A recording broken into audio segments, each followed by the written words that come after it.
Hola chicas, hola chicos, espero que estéis bien. En la clase de hoy vamos a hablar sobre herencia mendeliana en el ser humano. Recordad que en la clase anterior estuvimos hablando sobre los experimentos de Gregor Mendel en las plantas de guisante. Mendel, si lo recordáis, obtuvo una serie de resultados con estas plantas que le permitieron llegar a unas conclusiones que conocemos como leyes de Mendel. Él descubrió que para cada carácter existe un factor hereditario que se transmite de padre a hijo, que para cada factor hereditario hay dos variantes posibles, una dominante y otra recesiva, que en cada individuo hay dos copias de cada uno de los factores que pueden ser iguales o diferentes entre sí, que cada gameto lleva solo una de esas dos copias y que las copias que tiene cada individuo se heredan una del padre y otra de la madre, una de cada uno de los progenitores. La pregunta es, ¿esto ocurre solo en las plantas, solo en las que estudió Mendel? Él estaba convencido de que estos eran unos principios que se cumplían en todos los seres vivos. La verdad es que no es así. Solamente algunas características se transmiten siguiendo los principios o leyes de Mendel. Pero es cierto que en todas las especies hay algunos caracteres, algunas características que sí se transmiten de esta manera, que es a lo que llamamos caracteres mendelianos. Pero antes de analizarlo en los seres humanos tenemos que actualizar un poco la terminología. Actualmente ya no se habla de factores hereditarios, hoy hablamos de genes, ya veremos exactamente lo que son, pero bueno, ya sabéis que son fragmentos de ADN que son los responsables de los caracteres. De la misma manera, a esa variante de los factores hereditarios es a lo que hoy en día le llamamos alelos. Por ejemplo, en el caso de las flores, de las plantas de guisante, tendríamos un alelo para el color rojo y otro para el color blanco. A las posibles combinaciones de alelos, recordad que tenemos dos copias de cada gen, le llamamos genotipo. Como veis, para un gen determinado existen tres posibles genotipos. Los dos alelos pueden ser dominantes, entonces decimos que es un homocigoto dominante. Puede haber un alelo dominante y otro recesivo, en cuyo caso hablamos de un genotipo heterocigoto, o pueden ser los dos alelos recesivos y entonces lo llamamos homocigoto recesivo. Y por último, a la expresión de ese genotipo es a lo que llamamos fenotipo. El fenotipo es la manifestación del genotipo, aunque muy importante, hay que tener en cuenta también las condiciones ambientales que pueden influir sobre las características definitivas del individuo. En definitiva, ¿qué condiciones tiene que cumplir una característica para que digamos que es un carácter mendeliano? Pues básicamente son: una, tiene que depender de un solo gen, es decir, tiene que ser un carácter monogénico. Esto no siempre es así, hay muchas características que dependen de más de un gen. Además, ese gen solamente puede presentar dos posibles alelos.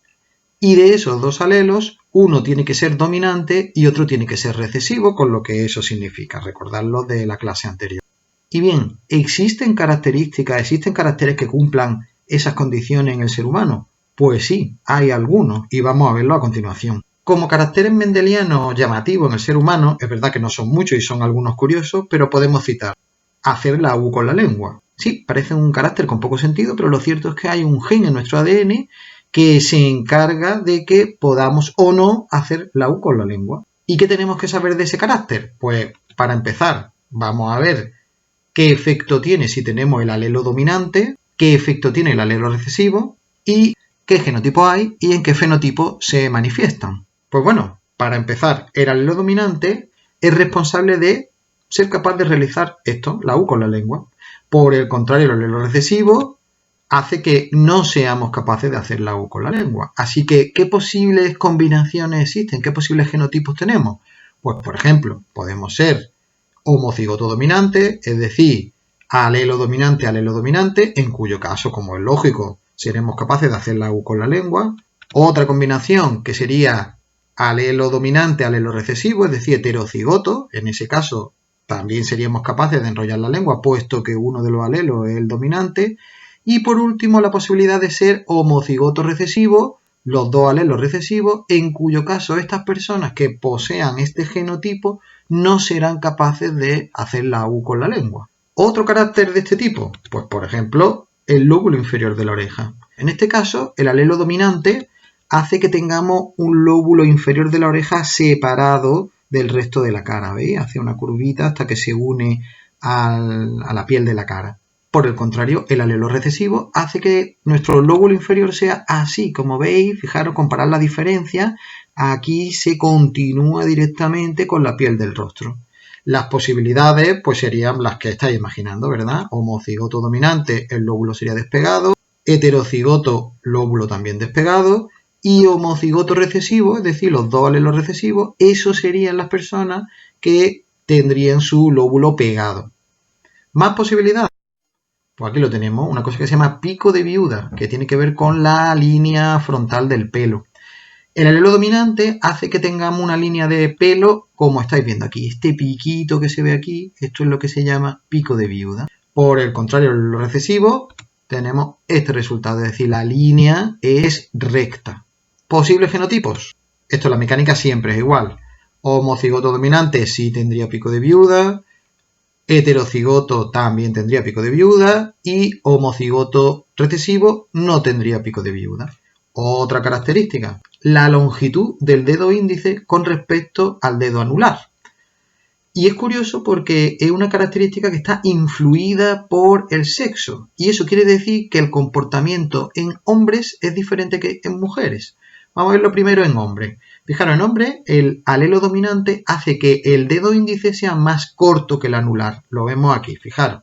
¿Veis? Fijaros que el dedo índice, que sería este de aquí, el que está al lado del dedo gordo, es más corto que el dedo anular. Por el contrario, el alelo recesivo, en este caso el dedo índice, es un poquito más largo que el dedo anular.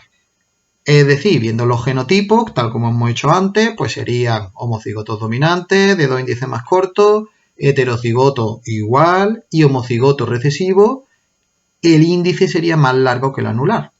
Lo más curioso de todo esto, como hemos dicho, es que en mujeres es justo al revés. Es decir, el alelo dominante lo que hace es que el índice, el dedo índice, sea más largo que el anular. Lo vemos en las imágenes, es decir, las imágenes serían las mismas, pero cambiadas de posición. En este caso, dedo índice más largo y en este, dedo índice más corto. Y por lo tanto, fijaros qué curioso, los resultados de los genotipos serían al contrario que en los hombres. Es decir, los homocigotos dominantes tendrían el índice más largo, los heterocigotos igual, y en este caso son los homocigotos recesivos los que tendrían el índice más corto. Fijaros qué cosa tan curiosa. El caso es que todas estas características las podemos estudiar en cualquier unidad familiar, por ejemplo, la vuestra. Vamos a ver un esquema a modo de ejemplo para que veáis cómo se hace, para que luego sepáis aplicarlo a vuestra familia. Imaginaros que tenemos una familia que está compuesta por el abuelo, la abuela, que tienen 3 hijos. Esta forma pareja con este personaje de aquí y tienen 2 niños. Bien, estos serían los integrantes de esta familia. ¿Cómo los representamos para hacer un árbol genealógico? Pues generalmente los varones se representan con cuadrados, en tanto las mujeres se suelen representar con círculos. Esto es una cosa totalmente arbitraria, se puede hacer al revés.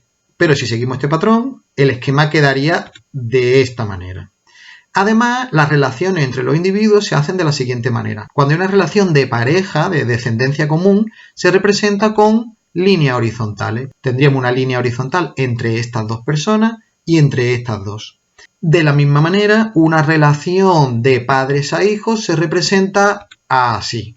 ¿Veis? Quiere decir, estos 3 individuos son hijos de la misma pareja y por lo tanto hermanos entre sí. Y por lo tanto, esta relación de ellos dos con respecto a sus padres se representaría así. Bien, pues ya tenemos así hecho el esquema de la estructura familiar. Ahora lo que tenemos que hacer es rellenarlo desde el punto de vista genético. Y lo haríamos de la siguiente forma. Suponéis que vamos a estudiar el primer carácter que hemos explicado, el de hacer la U con la lengua. ¿Qué pasos tendríamos que seguir? Pues mirad, esto se puede hacer de muchas maneras, pero yo os sugiero esta secuencia que creo que es la más fácil de resolver. En primer lugar, tenemos que observar la característica, es decir, en este caso tendríamos que pedirle a cada persona que intentara hacer la U con la lengua y anotamos junto a cada uno de los individuos si puede o no puede hacerlo. Una vez que lo tenemos todo anotado, los que sí y los que no, pasaríamos a analizar los aspectos genéticos. Recordad, muy importante, que en este caso teníamos 2 alelos, que el dominante es que sí es capaz de hacer la U con la lengua y que el recesivo es que no es capaz de hacer la U con la lengua. Así que lo más práctico es empezar por los que tienen el estado recesivo, es decir, los que no enrollan la lengua. ¿Por qué?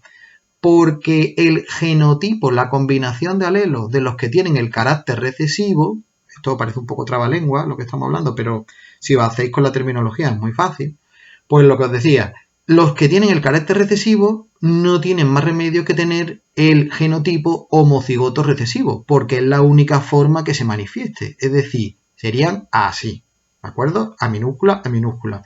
Tienen que tener los dos alelos recesivos para que se manifieste la característica recesiva, que en este caso es que no son capaces. A partir de ahí, el siguiente paso sería ir resolviendo uno a uno el resto de los individuos y deduciendo por las demás condiciones. Por ejemplo, fijaros, vamos a empezar por este de aquí. Este individuo tiene que tener como mínimo un alelo dominante, porque si es capaz de enrollar la lengua. Pero al mismo tiempo ha sido capaz de tener una hija que no es capaz de enrollar la lengua. Por lo tanto, ha tenido que darle en herencia un alelo recesivo. Es decir, tiene que tener alelo dominante porque enrolla la lengua, pero también tiene que tener alelo recesivo porque lo ha transmitido a uno de sus descendientes. Por lo tanto, obligatoriamente, este individuo tiene que ser A mayúscula, A minúscula, es decir, heterocigoto. ¿Cómo serían estos hijos? Pues tienen que ser también heterocigotos. Y está claro, ¿por qué? ¿Verdad? Porque, primero, si enrollan la lengua es que por lo menos tienen un alelo dominante. Pero como su madre no tiene esa capacidad y por lo tanto de ella solo han podido heredar el alelo recesivo, obligatoriamente serán A mayúscula, A minúscula, heterocigotos. El A mayúscula lo han heredado del padre y el A minúscula de la madre. Y así vamos siguiendo con todos los individuos. En este caso, por ejemplo, ocurriría igual, fijaros.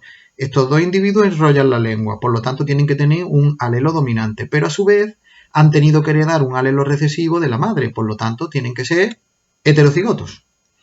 El único caso que nos plantea más duda es este, porque si os dais cuenta, este podría ser tanto homocigoto dominante como heterocigoto, y ambas combinaciones son compatibles con estos dos descendientes. Cuando eso ocurre, debemos colocar las dos posibilidades. Bueno, pues así es como se hacen los árboles genéticos. Como veis, es bastante fácil, no siempre salen los resultados tan claros como se ven aquí. En muchos árboles genealógicos, cuando hay mucho carácter dominante y poco recesivo, pues es difícil saber exactamente el genotipo de cada individuo. Bueno, pues espero que estas explicaciones os hayan resultado claras y que os sintáis capaces de hacer un árbol genealógico de vuestra propia familia, por ejemplo. Pues bien, nada más. Terminamos la clase de hoy y espero que os haya resultado útil. Hasta la siguiente clase.